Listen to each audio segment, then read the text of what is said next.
kawan-kawan, mama, papa, dan anak-anak yang terkasih.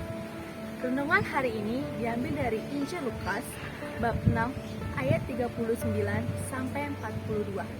Marilah kita buat tanda kemenangan kita. Dalam nama Bapa dan Putra dan Roh Kudus. Amin. Yesus mengatakan pula suatu perumpamaan kepada mereka. Dapatkah orang buta menuntun orang buta? Bukankah keduanya akan jatuh ke dalam lubang? Seorang murid tidak lebih daripada gurunya, tetapi barang siapa yang telah tamat pelajarannya akan sama dengan gurunya. Mengapa engkau melihat selumbar di dalam mata saudaramu, sedangkan balok di dalam matamu sendiri tidak engkau ketahui? Bagaimanakah engkau dapat berkata kepada saudaramu, saudara, biarlah aku mengeluarkan selumbar yang ada di dalam matamu, padahal balok yang di dalam matamu tidak engkau lihat. Hai orang munafik, keluarkanlah dahulu balok matamu, maka engkau akan melihat dengan jelas untuk mengeluarkan selumbar itu dari mata saudaramu. Demikianlah Injil Tuhan. Terpujilah Kristus. Renungan tentang mengintrospeksi diri sendiri. Anak-anak yang dikasihi Tuhan, kalau orang pakai kacamata hitam, semua yang dilihat jadi kurang jelas meskipun di siang hari. Sebaliknya, kalau pakai kacamata terang, semua jadi kelihatan lebih jelas. Apalagi kalau kacamata itu pakai ukuran sesuai dengan pemakaiannya.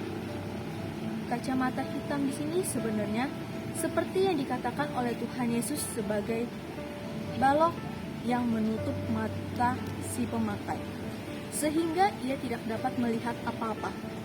Kalau toh orang itu mengatakan bahwa ia melihat selumbar dalam mata orang lain, itu hanya praduga dan bukan hasil dari penglihatannya. Karena seringkali prasangka yang digunakan untuk menuduh orang lain itu sudah ada dalam hatinya, sehingga menutupi pemandangannya.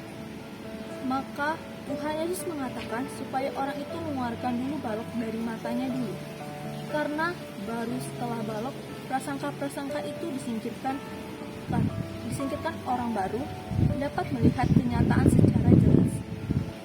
Kita seringkali demikian dalam suatu konflik yang satu sudah menuduhkan kesalahan pada orang lain, padahal kesalahan itu ada pada diri si penuduh, sehingga hubungan kita terancam. Maka, supaya orang dapat melihat dengan jelas, orang perlu memakai kacamata yang berukuran, yaitu dari ukuran firman Tuhan sendiri.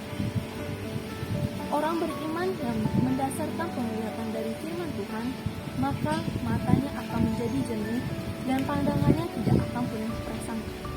Karena firman Tuhan itu akan membuka mata hatinya.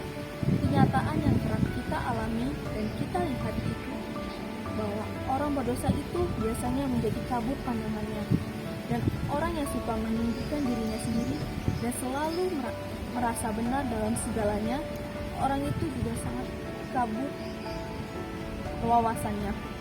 Orang demikian ini tidak dapat menuntut orang lain. Hanya orang yang rendah hati dan tulus biasanya mempunyai pandangan yang tajam dan bijaksana, karena dapat mengarahkan hidup orang lain kepada Tuhan. Marilah kita singkirkan balok-balok dari mata kita, sehingga dapat melihat kebaikan Tuhan yang tercermin pada orang-orang yang kita hadapi. Refleksi. Sudahkah kita menyadari kesalahan kita sendiri? Aksi. Memberi penghargaan kepada teman-teman. Marilah berdoa. Allah Bapa yang Maha Baik, bantu kami Tuhan untuk menyadari kesalahan kami, serta memperbaiki kesalahan kami, supaya kami menjadi pribadi yang lebih baik. Amin.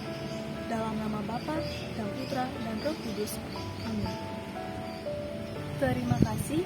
Selamat beraktivitas. Tuhan memberkati.